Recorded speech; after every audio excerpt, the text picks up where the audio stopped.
I recognize Senator Reid. Thank you, sir. Thank you very much, Mr. Chairman. Mr. Velez-Green, you have been in the policy shop since the very beginning. In fact, you were the acting undersecretary until April 2025. Then you became Secretary Colby's senior advisor. And as we all know, since September 2nd, the administration has conducted 16 lethal strikes off the coast of Argentina and in the Pacific, Venezuela, and in the Pacific, killing 67 individuals.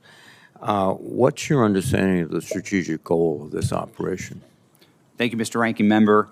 President Trump has been very clear that the day in which narco-terrorists can operate freely in this hemisphere is over, and he has directed the Department of War, in close coordination with other members of the interagency, to see to that effect. The Department of War has been engaged in that effort, including in part through the operations that you're referencing, and it is my understanding that the core intent of that is, again, to protect the American people against narcotics that have, frankly, devastated this country. And I've just offered this something I feel quite strongly in support of the President on, in part because I come from a community that was affected by this. So that is my understanding of the President's intent and why it matters.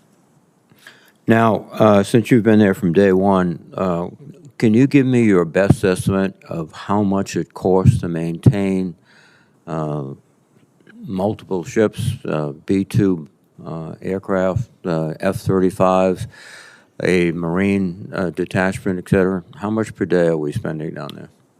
Senator, that information is available. I can confirm that I know exactly where I'll find it. I'm happy to come back to you and share as much of it as possible to make sure I give you accurate information. Know exactly what you'll find. Can you give us your best estimate now?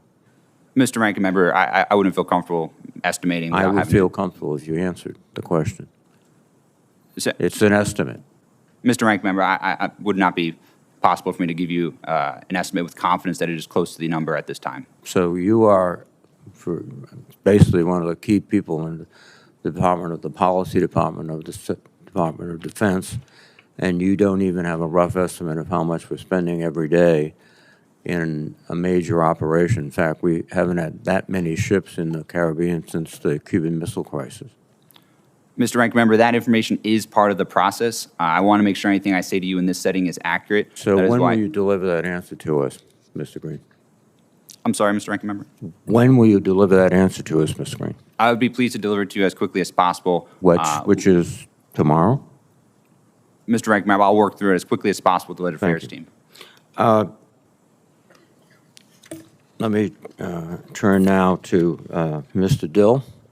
First of all, your children are extremely well behaved. Congratulations.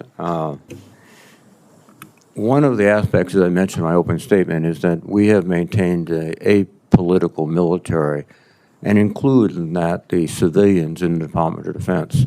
It's just been announced today that the OMB and OPM are directing that agencies set up hiring committees, and that federal civilian employees will be subject to these committees. They will be staffed by political appointees, the majority of them. Are you going to allow sort of political choices in the advancement or hiring of individuals in the Department of Defense? Ranking Member Reid, I appreciate bringing up the topic, and I appreciate your time yesterday. Yes, sir. Speaking about your thoughts on this matter. If confirmed, you have my commitment that I'll certainly not politicize and will respect the status of all career officials, whether that's in uniform or out of uniform in the department.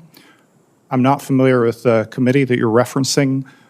I'll certainly take a look at that if confirmed, and I will always be focused on honoring the nonpartisan status of our career workforce. But to my knowledge, and I suspect your knowledge too, hiring has been done very explicitly on non-political grounds in the Department of Defense, and there is not, as yet, I believe, I could be corrected, a committee of principally political appointees deciding who gets hired and who gets appointed. Is that your understanding too?